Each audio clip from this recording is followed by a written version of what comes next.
台湾在的人文系列宗教篇第1章。在幽暗的夜色中，月光斜照在老旧的巷弄上，散发出淡淡的黄昏之美。故事从台北的旧城区开始，讲述着一段真挚动人的在的人文、宗教与信仰的故事。主角李小琴是一位年近40的历史系教授，生长在台北旧城区，从小在庙宇中成长的他，对于台北的传统文化与信仰有着浓厚的兴趣。李小琴教授在本地大学任教多年，研究着台北旧城区的宗教文化与建筑史。在故事的开头，李小琴教授遇到了一群来自各地的年轻人，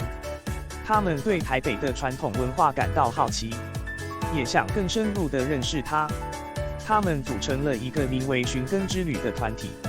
成员包括了设计师、艺术家、记者和学生等。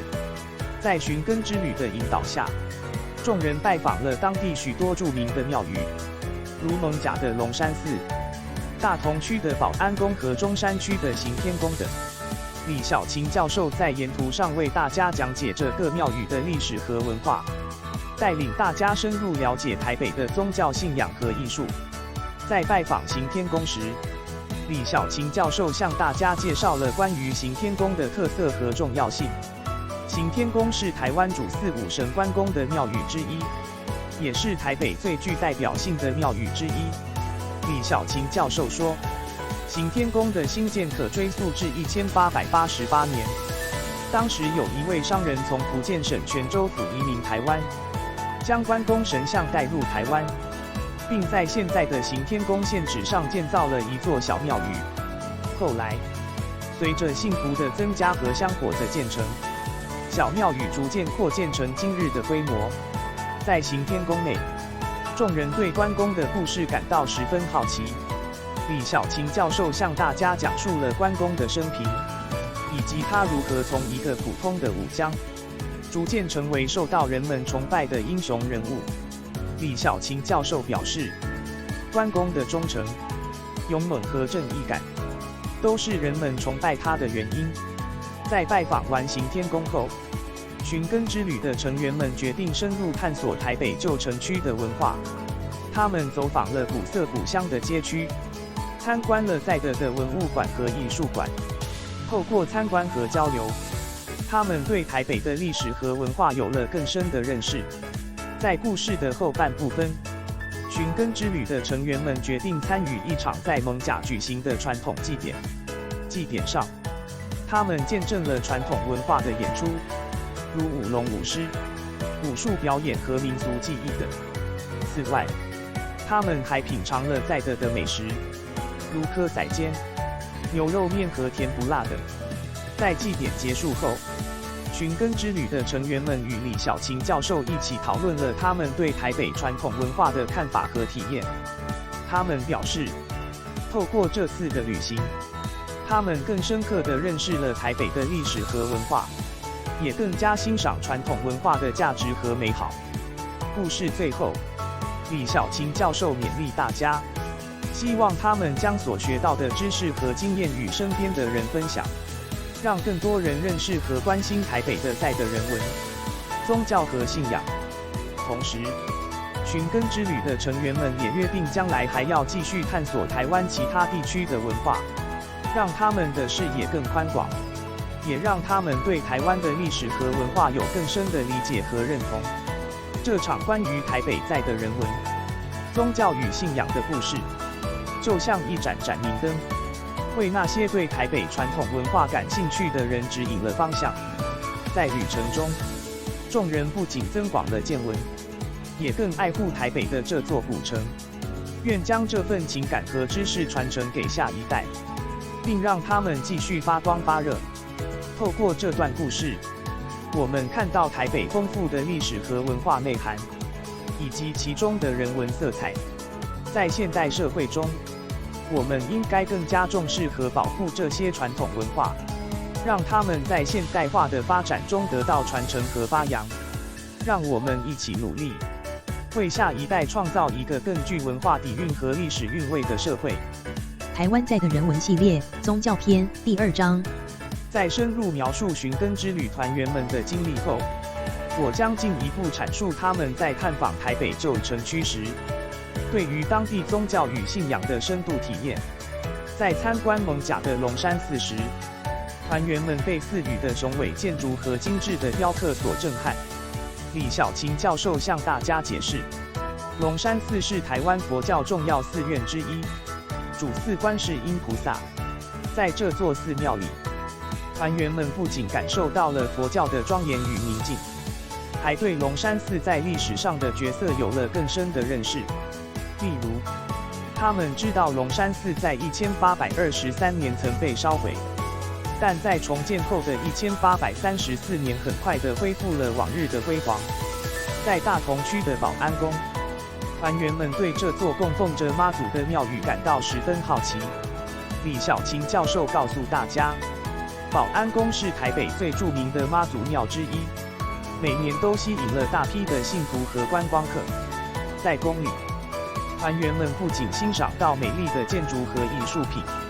还参与了传统的祭典和祈福活动。有些团员还纷纷向妈祖祈求平安和幸福。在行天宫，团员们对关公的故事和精神颇为感兴趣。李小琴教授向大家详细介绍了关公的生平和关公信仰在华人社会中的重要性。团员们还观看了关公的神像和相关文物，对关公的忠诚、勇猛和正义感有了更深刻的理解。在旧城区游览期间，团员们还接触到了许多当地的传统产业，如手工艺制作、传统小吃和旧货买卖等。这些体验让他们更深地了解了台北旧城区的居民和社群文化。在参与艋舺的祭典时，团员们全程参与了各项传统活动，如舞龙舞狮、武术表演和民俗技艺等。这些经验让他们感受到了传统文化的活力和魅力。他们还品尝了在地的美食，如蚵仔煎、牛肉面和甜不辣等。在分享与讨论的过程中，寻根之旅的成员们表示，他们对台北的传统文化有了更深的认识和理解，也更加珍惜和热爱他们的家乡。这趟旅程不仅是一场文化之旅，更是一次心灵的洗礼。在故事的最后，李小琴教授鼓励团员们将自己在此次旅行中所学到的一切与更多人分享，并希望他们将继续探索台湾其他地区的文化，让更多人认识和关心台湾的历史和文化。透过这段描述，我们更深入地了解了寻根之旅团员们在探访台北旧城区时，对于当地宗教与信仰的深度体验。从龙山寺、保安宫到行天宫，团员们亲身经历了台湾佛教、道教和民间信仰的独特魅力。他们不仅拓展了视野，更深刻地认识了台北的历史和文化。在享受传统文化之美的同时，团员们也更加珍惜和保护这些珍贵的资产，让他们在现代化的发展中得以延续和发扬。台湾在的人文系列宗教篇第3章。在深入描述寻根之旅团员们在参访行天宫时的经历后，我将进一步强调关公信仰在团员心中的意义。在行天宫，团员们对关公的信仰和精神感到十分钦佩。李小琴教授向大家解释，关公是中国古代著名的武将和政治家，他忠诚、勇猛和正义感的形象在华人社会中广为流传。由于他的英勇事迹和忠诚品格，关公被奉为武神、财神和正义之神，受到无数信徒的崇拜。在参观行天宫时，团员们被精致的关公神像和充满特色的小吃摊位所吸引，他们纷纷向关公神像行礼，并祈求他保佑平安和成功。在参观过程中，团员们还向李小琴教授提出许多关于关公的问题，如关公的生平事迹、关公的道教地位和关公信仰在华人社会中的影响等。在行天宫的周边街区，团员们还发现了许多与关公相关的产品，如关公雕像、小说和漫画书等。这让他们更深地了解了关公文化在现代社会的延续和创新。有些团员还购买了与关公相关的纪念品，如关公徽章和关公模型等，作为这次旅行的纪念。在分享与讨论的过程中，寻根之旅团员们表示，关公信仰让他们感受到了忠诚、勇猛和正义的力量。关公的形象象征着正义和勇气，这对于现代人来说具有深远的意义。他们希望将关公的精神和价值传承下去，并将其应用到现代的生活和工作中。在故事的最后，李小琴教授鼓励团员们将自己在行天宫所学到的关公信仰和精神与更多人分享，并期望他们将来能继续探索台湾其他关于关公的文化和传说。透过这段描述，我们更深入地了解了寻根之旅团员们在参访行天宫时，对于关公信仰的深度体验和感受。关公信仰在团员心中已然成为一股动力，激励着他们去追求卓越，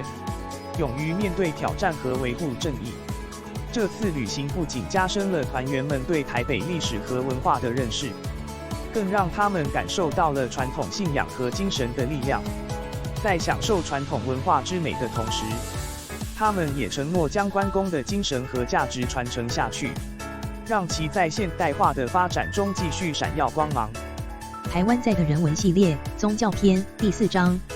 在进一步描述寻根之旅团员们在参访行天宫时的经历后，我将着重强调传统信仰在现代社会的价值和意义。在行天宫，团员们对于关公的信仰和精神感到非常敬佩。他们在参观神像和相关文物时，不仅是对传统文化的尊重，更是对传统价值观念的认同。关公作为武神、财神和正义之神，其形象象征着忠诚、勇猛和正义。这些品质在现代社会中同样具有重要意义。李小琴教授在随团解说中提到，传统信仰在现代社会中扮演着越来越重要的角色。它不仅为信徒提供了一个精神寄托，也对社会文化具有稳定和传承的作用。许多传统信仰所承载的历史、文化和道德价值，都是社会进步和发展的基础。在行天宫的周边街区，团员们还发现许多与关公相关的产品，如关公雕像、书籍和纪念品等。这些商品不仅满足了信徒对传统文化的热爱，还将关公的形象和精神传播到更广泛的地区。在分享与讨论的过程中，寻根之旅团员们表示，传统信仰让他们感受到了社会的连结和共同价值。无论年龄、性别或职业，大家都在同一座庙宇中敬拜关公，表达了他们对传统文化的认同和尊重。在故事的最后，李小琴教授总结道，传统信仰在现代社会中仍具有重要价值和意义。我们应该努力保护和传承这些传统文化，并将其融入到现代生活和发展中。透过对传统信仰的理解和尊重，我们能够更加珍惜和维护我们的文化遗产，让其为社会和人类带来持续的福祉。透过这段描述，我们更深刻地认识到了传统信仰在现代社会中的价值和意义。如同行天宫般，许多传统庙宇和信仰都承载着丰富的历史、文化和道德价值，是社会稳定和发展的基石。将传统信仰与现代社会相结合，我们可以创造出更具文化内涵和精神力的社会，使我们的生活更具意义和价值。因此，我们应该重视传统信仰，并将其作为传承文化和精神的重要手段。台湾在的人文系列宗教篇第5章，在进一步描述寻根之旅团员们在参访行天宫时的经历后，我将强调传统信仰在现代社会中与时俱进的重要性。在行天宫，团员们对关公的信仰和精神显得格外尊敬。这反映出传统信仰在现代社会中依然具有强大的凝聚力和影响力。然而，传统信仰也需要适应现代社会的变迁，以满足信徒的需求和期待。李小琴教授在随团解说中提到，许多传统庙宇和信仰组织已开始采取各种措施，以适应现代社会的需求。例如，他们提供了更丰富的文化活动和教育课程，以吸引年轻一代参与。他们还利用网络和新媒体平台，将信仰的资讯和活动推广给更广泛的观众。在行天宫的周边街区，团员们还发现许多与关公相关的现代产品，如手机壳、续盒饰品等。这些产品将传统文化与现代生活相结合，满足了信徒对传统文化消费的需求，也帮助传统信仰在现代社会中进行了创新和传播。在分享与讨论的过程中，寻根之旅团员们表示，将传统信仰与现代生活相结合，是社会进步和发展的必然趋势。透过对传统文化的传承和发扬，我们能够找到现代生活的定位和精神支柱。在故事的最后，李小琴教授勉励大家，传统信仰的传承和发展并非一蹴而就，而是需要不断的努力和创新。只有将传统信仰与现代社会相结合，才能够让其在现代化的发展中得到传承和发扬。透过这段描述，我们更深刻地认识到了传统信仰在现代社会中与时俱进的重要性。传统庙宇和信仰组织需要适应现代社会的变迁，以满足信徒的需求和期待。透过文化活动、教育课程、网络和新媒体平台的应用，以及将传统文化与现代生活相结合，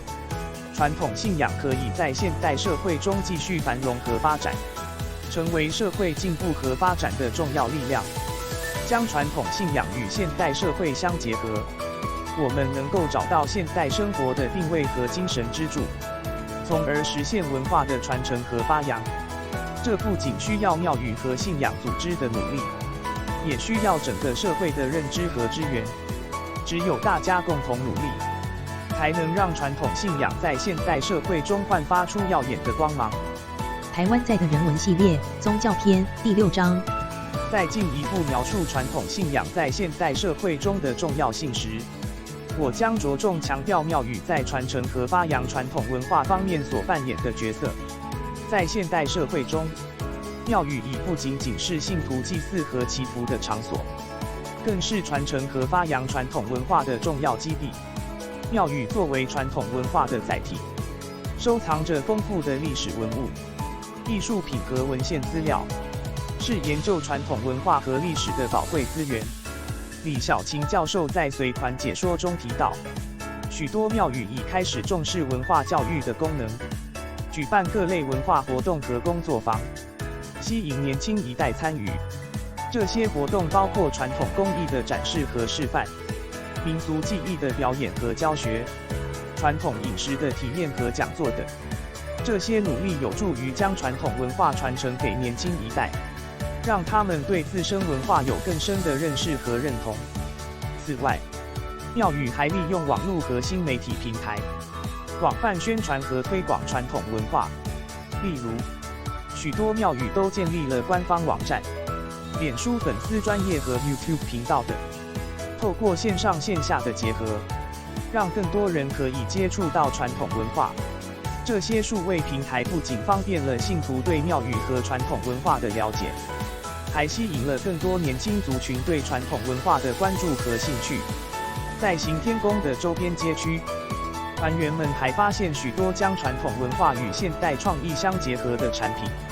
如关公主题的文创商品、传统图案的时尚服饰和饰品等。这些产品将传统文化与现代生活相结合，既满足了信徒对传统文化消费的需求，又帮助传统信仰在现代社会中进行了创新和传播。在分享与讨论的过程中，寻根之旅团员们表示，庙宇在传承和发扬传统文化方面发挥着不可替代的作用。透过文化活动和工作坊的举办，我们能够更深入地了解传统文化和历史。而庙宇的数位平台和文创产品，则将传统文化与现代生活相结合，使传统文化在现代社会中焕发出新活力。在故事的最后，李小琴教授总结道：庙宇是传承和发扬传统文化的重要基地，其作用不容小觑。透过将传统文化与现代生活相结合，我们可以使传统文化在现代社会中得到传承和发扬，从而让社会更加多元和丰富。同时，我们也需要继续努力，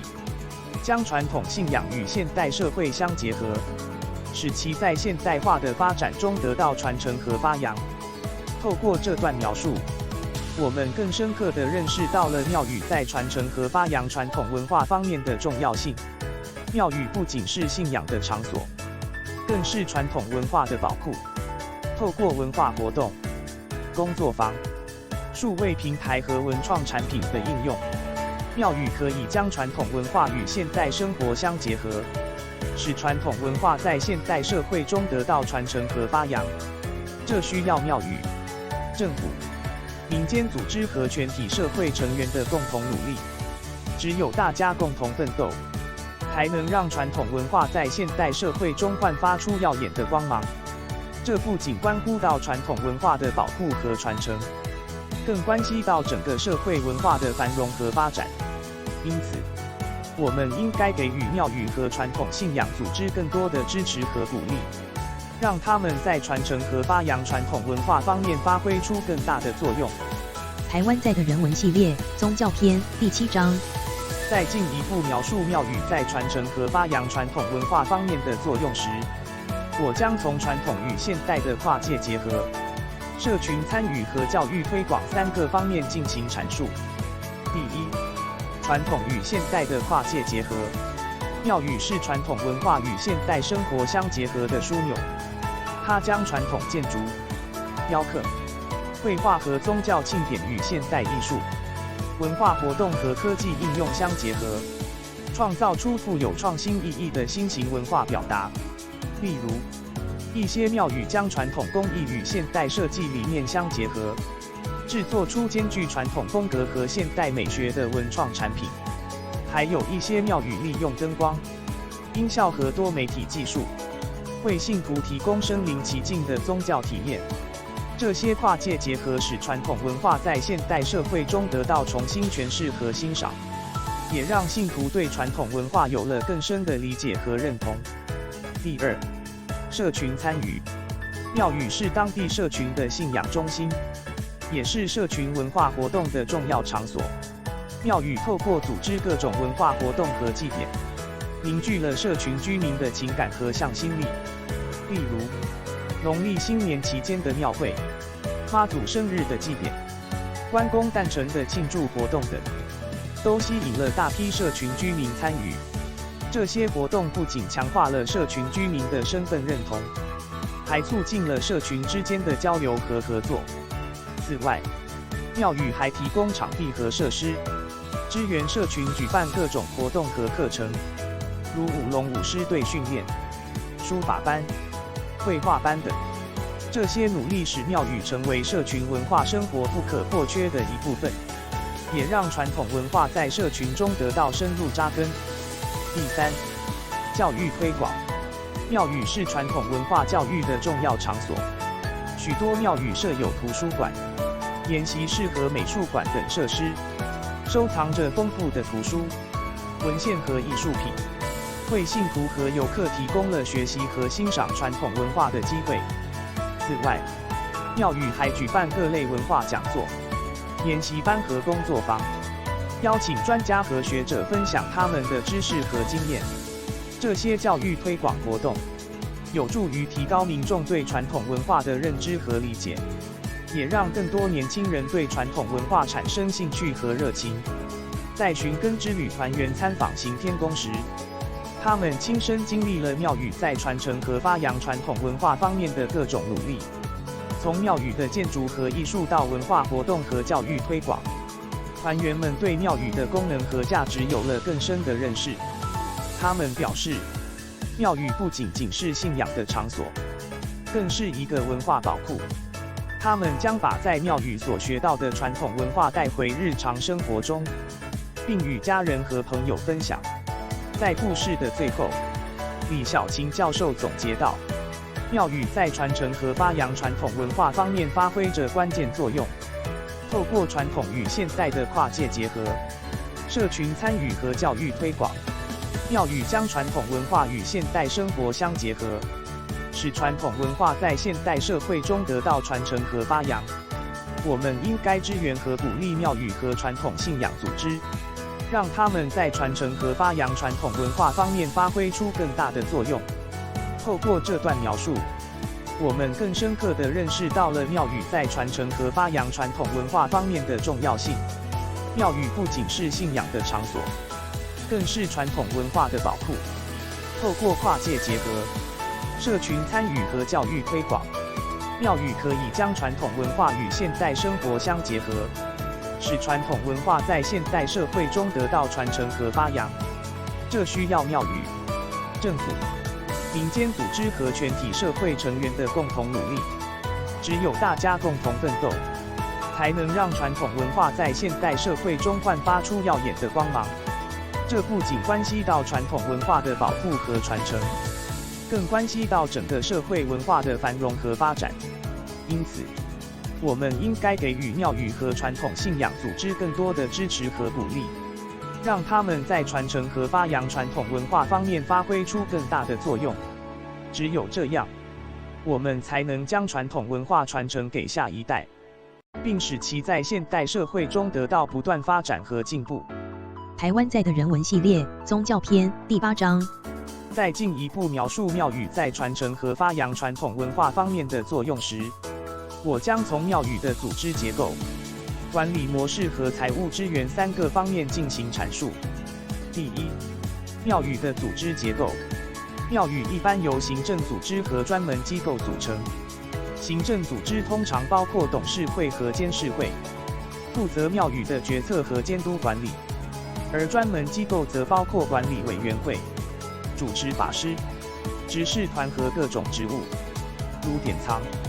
教育和文化活动等。这些机构和组织共同负责庙宇的运作和发展。在管理模式上，庙宇往往采用民主式管理，由董事会和监事会负责决策，并接受信徒和相关机构的监督。第二，庙宇的财务支援。庙宇的财务来源包括信徒的香油钱、捐赠、租金、利息和其他各类收入。近年来，为确保庙宇财政稳定，有些庙宇还开展了商业活动，如开设寺院旅馆、餐饮店和文创商店等。这些商业活动不仅为庙宇带来了稳定的收入，还为社群提供了更多的就业机会和文化服务。在财务管理上，庙宇通常设有专门的会计和财务部门，负责处理财务事务，并按规定向有关部门报告财务状况。第三，庙宇在传承和发扬传统文化方面的管理模式。为了有效地传承和发扬传统文化，庙宇通常设有专门的机构或人员负责文化教育和推广工作。例如，有些庙宇设立了图书馆、研习室和艺文空间，提供书籍、文献和艺术展览等。还有些庙宇组织了文化讲座、研习班和工作坊，由专家和学者向信徒和大众讲解传统文化知识和技艺。在管理模式上，庙宇会根据自身条件和需求，选择与专业机构或组织合作，共同推进传统文化的传承和发扬。在寻根之旅团员参访行天宫时，他们对庙宇的组织结构、管理模式和财务支援等问题表现出了浓厚兴趣。李小琴教授详细地向团员们解释了庙宇在传承和发扬传统文化方面所扮演的角色，以及庙宇如何在组织结构、管理模式和财务支援等方面进行管理和调整。团员们表示，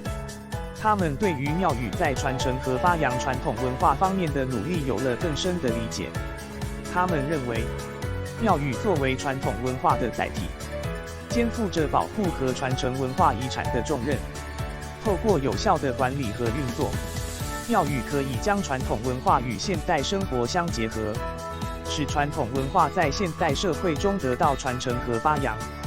在故事的最后，李小琴教授总结道，庙宇在传承和发扬传统文化方面发挥着关键作用。透过合理的组织结构、管理模式和财务支援，庙宇可以将传统文化与现代生活相结合，吸引年轻一代对传统文化的关注和参与。我们应该支援和鼓励庙宇和传统信仰组织，让他们在传承和发扬传统文化方面发挥出更大的作用。透过这段描述，我们更深刻地认识到了庙宇在传承和发扬传统文化方面的重要性。庙宇的组织结构、管理模式和财务支援，均对庙宇的运作和发展产生重大影响。只有将这些因素处理得当，庙宇才能在传承传统文化的道路上走得更加坚定和远方。庙宇的成功经验，也为其他文化机构和组织提供了有益的参考和借鉴。我们应共同努力，支援和帮助庙宇和传统信仰组织，使他们在传承和发扬传统文化方面发挥出更大的作用。这不仅关系到传统文化的保护和传承，还关系到整个社会文化的繁荣和发展。只有这样，才能让传统文化在现代社会中得到不断发展和进步，并为社会和人类带来更丰富的文化生活和精神内涵。台湾在的人文系列宗教篇最终章，在进一步描述庙宇在传承和发扬传统文化方面的作用时，我将从庙宇与社群的互动、文化活动和节庆庆典3个方面进行阐述。第一，庙宇与社群的互动。庙宇是社群的信仰中心，同时也是社群文化活动和交流的重要场所。庙宇与社群居民的互动十分密切，透过组织各种文化活动和祭典，庙宇可以凝聚社群居民的情感和向心力。例如，妈祖生日的祭典、中元节的盂兰盆会等，这些都是庙宇与社群互动的重要场合。在这些活动中，社群居民参与其中，不仅增强了彼此的交流和合作，还将传统文化深深扎根于社群之中。第二，文化活动。庙宇是传统文化教育的重要基地，许多庙宇举办各类文化活动和工作坊，如书法班、绘画班、传统音乐和舞蹈等。这些文化活动不仅吸引了社群居民的参与，还为年轻一代提供了接触和学习传统文化的机会。此外，庙宇还邀请专家和学者举办文化讲座和研习班，让信徒和大众在轻松的气氛中浸润在传统文化中。第三，节庆庆典。庙宇的节庆庆典是传统文化最具代表性和吸引力的部分。从元宵节的灯会、中秋节的月光晚会到关公诞辰的武术比赛，庙宇的节庆庆典为社群居民提供了展现才华和文化认同的机会。在这些庆典中，庙宇将传统文化和现代元素相结合，吸引了众多游客和年轻人的参与。这不仅为社群带来了经济效益，还将传统文化传播给了更广泛的群体。在寻根之旅团员参访行天宫时，他们对庙宇在传承和发扬传统文化方面的各种方式表现出了浓厚兴趣。李小琴教授向团员们详细介绍了庙宇与社群的互动、文化活动和节庆庆典等，并分享了行天宫在这些方面取得的成功经验。团员们表示，他们很佩服行天宫在传承和发扬传统文化方面所做的努力。他们认为，庙宇透过组织文化活动和节庆庆典，可以将传统文化带入社群居民的生活中，使传统文化在现代社会中得到传承和发扬。这种将传统与现代相结合的方式，不仅为年轻一代提供了接触传统文化的机会，还将社群居民紧紧凝聚在一起。在故事的最后，李小琴教授总结道：庙宇在传承和发扬传统文化方面发挥着不可替代的作用。透过庙宇与社群的互动、文化活动和节庆庆典等，庙宇可以将传统文化与现代生活相结合，使传统文化在现代社会中得到传承和发扬。我们应该支援和鼓励庙宇和传统信仰组织，让他们在传承和发扬传统文化方面发挥出更大的作用。透过这段描述，我们更深刻地认识到了庙宇在传承和发扬传统文化方面的重要性。庙宇与社群的互动是庙宇在文化传承和发扬中最为重要的部分。透过组织文化活动和节庆庆典，庙宇将传统文化与现代生活相结合，使传统文化在现代社会中得到传承和发扬。我们应共同努力，支援和帮助庙宇和传统信仰组织，使他们在传承和发扬传统文化方面发挥出更大的作用。这不仅关系到传统文化的保护和传承，还关系到整个社会文化的繁荣和发展。只有这样，才能让传统文化在现代社会中得到不断发展和进步，为社会和人类带来更丰富的文化生活和精神内涵。故事解说到此，谢谢收看。